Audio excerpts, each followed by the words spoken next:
My name is Cuong, a mobile police officer. Tonight marks my third consecutive night shift this week, and my body has finally begun to protest. My calves ache from standing for hours, and my wrists throb from tightening my helmet strap throughout the night. 11:40 p.m. Our patrol vehicle turned onto a road near the city center, where the blue and red glow of LED signs from late-night drink shops spilled across the asphalt, still damp with dew. Deep bass from a roadside cafe blended with the roar of modified motorcycle exhausts and the chatter of a crowd gathered in a nearby vacant lot. The smell of gasoline, cigarette smoke, and grilled food hung in the air, the familiar scent of a weekend night. Hi, our team leader eased off the throttle and spoke through the radio. Large gathering ahead. Will conduct an administrative inspection. Stay calm. No one acts alone. I nodded, even though he couldn't see me. That was procedure. No one on the team was allowed to operate independently. There were 4 of us facing a crowd that could easily include dozens of motorcycles. If I ever started believing the movies, that I could handle everything by myself, that would be the moment I failed at this job. We requested another patrol unit for support, exactly as required before moving in. 12:05 a.m. My flashlight swept across rows of parked motorcycles. A few young people turned to look at us. Some forced awkward smiles. Others quietly lowered their heads. There was nothing cinematic about it. No dramatic chase. No shouting. Just High's steady, composed voice. Please switch off your engines and prepare your identification and vehicle documents for inspection. The music inside the cafe continued to play softly. Whispers spread through the crowd. Why are the police checking us?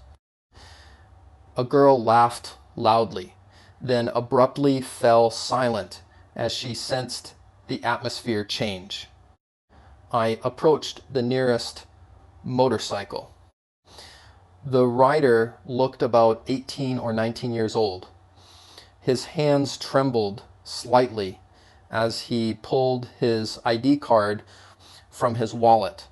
My flashlight illuminated his face, and I noticed his breathing quicken, not because he had committed some serious offense, simply because at that age, standing in front of a uniformed police officer after midnight is enough to make almost anyone nervous.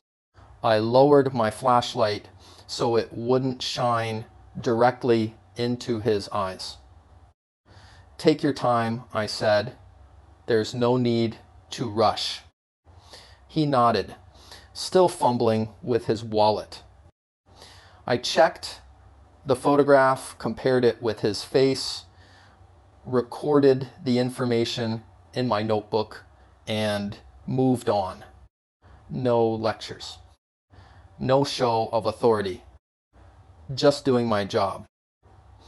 The next person was a young woman who admitted she hadn't brought any physical identification.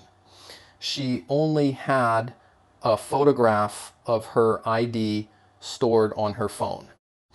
Following procedure, we couldn't verify someone's identity based solely on a photo.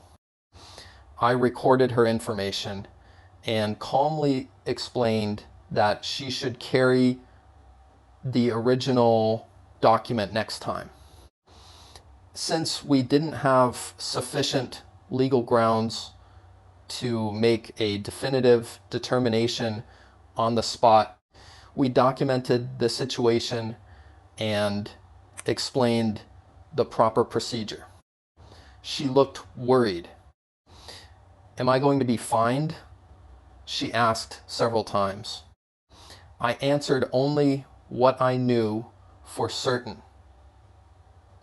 For anything beyond my authority or knowledge, I advised her to contact the duty officer for an official explanation. I wasn't a lawyer. I had no intention of giving incorrect legal advice. 12:30 a.m. One person after another. A young man smelling of alcohol made a few sarcastic remarks. Long, another officer on our team, responded calmly but firmly, refusing to argue. Some people cooperated quietly, handed over their documents, and waited patiently with their eyes fixed on the ground. An older woman, probably waiting to pick up her child, stood quietly at the corner of the street, watching us with equal parts curiosity and concern. Then I realized something. No one in that crowd matched the stereotype people often imagine when they hear words like troublemaker or street racer. Most were simply young people gathering to eat, talk, and spend time together. Perhaps they had become a little too noisy for a public place late at night. Our job wasn't to punish them. It was to restore order, to make sure this road didn't become dangerous after midnight. There was one moment I'll never forget. A boy probably no older than 16 sat on the back of his cousin's motorcycle, clutching an unopened meal box tightly against his chest. When I asked for identification, he became visibly frightened. I don't have any," he stammered. His voice shook. I crouched down until we were at eye level. Instead of interrogating him, I asked ordinary questions. "Where are you coming from? What grade are you in? Where do you live?" Not to investigate him, simply to help him relax. When I learned that he had accompanied his older cousin to buy a late night meal for his mother, who was working the night shift at a hospital, I simply reminded the cousin to drive carefully and to make sure both of them wore their helmets properly. Then we let them continue on their way. Not everyone who stands before a patrol unit deserves a citation. Sometimes a reminder and being treated with dignity is enough. 1:10 a.m. Nearly 40 minutes later, the crowd had mostly dispersed. A few clear violations, such as riding without helmets or operating motorcycles with illegally modified loud exhausts, were handled according to proper procedures. Official reports were completed with signatures. Official and officer identification numbers. Were no shouting, no abuse of authority. I knew that even one improper action from our side could overshadow an entire evening of lawful professional work. Gradually, the traffic faded into the night. The music from the cafe softened as though the city itself had exhaled. I stood alone for a moment on the now quiet street, removed my gloves, and rubbed my numb hands against the cold night air. Hai patted me on the shoulder. All done. Let's head back. There was nothing heroic in his voice. Just the quiet exhaustion of a man finishing another long shift.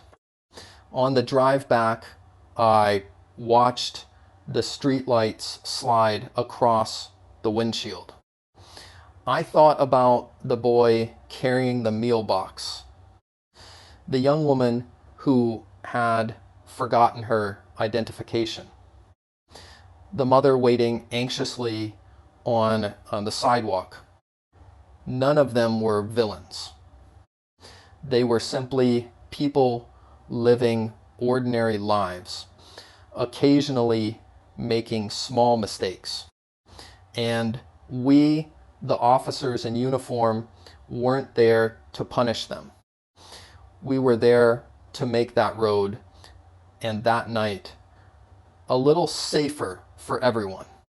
I don't see myself as a hero. I'm just someone who works the night shift. My legs get tired. I get hungry. Sometimes I have to bite back a frustrated response when someone mocks or provokes me. But I believe that somewhere between the documents we checked and the quiet reminders we gave, a small piece of public order was preserved so that the mother working the night shift could still receive a warm meal when her shift ended, so that the 16-year-old boy could make it home safely on a road without an accident. Sometimes peace is nothing more than a night when nothing remarkable happens. And to me, a night like that is a successful shift. 3:15 a.m. I returned